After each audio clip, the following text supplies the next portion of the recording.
রোগমুক্ত এবং garden fresh পেয়ারা পেতে চাইলে ভিডিওটা আপনার জন্য, চ্যানেলটা সাবস্ক্রাইব করে এবং ভিডিওটা লাইক দিয়ে সাথেই থেকে যান।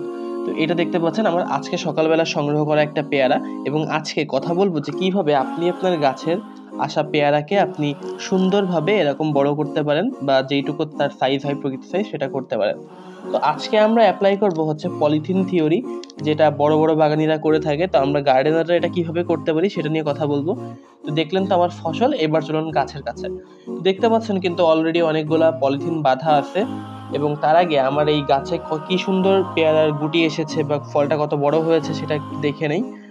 তো প্রথমত আমাদের ফলটাকে একটু গুটি হইতে হবে, একেবারে ছোট অবস্থায় এটা করা যাবে না। তো এইটা আমাদেরকে খেয়াল রাখতে হবে। আর পলিথিন যেটা এখানে পেয়ারা বাঁধা পলিথিন, যেটা প্রফেশনাল ভাবে যেটা ইউজ করা হয় সেটা হচ্ছে পিবি পলিথিন, চায়না পিবি বা পিবি। বাট আমরা এটা ইউজ করবো না, আমরা পলিথিনটা কম ইউজ করবো, আমরা নর্মাল যে পলিথিন এটা বাজার থেকে কিনে আনবো। তো এইখানে আমি 10 টাকার পলিথিন এনেছিলাম, এবং চেষ্টা করবেন যে এরকম দুইটা হ্যান্ডেল আছে এরকম একটা পলিথিন নেওয়ার, এটা বাঁধতে সুবিধা হবে।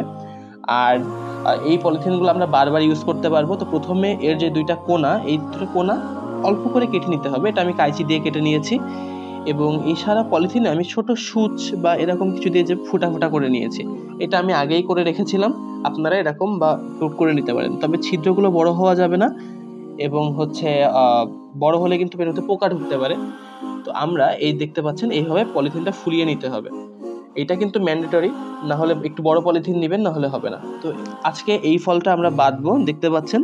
তো এই ফলটা কিন্তু দেখতে পাচ্ছেন যে কিরকম গুটি হয়েছে, এটা পারফেক্ট, এরকম হলে আপনারা বেঁধে দিবেন।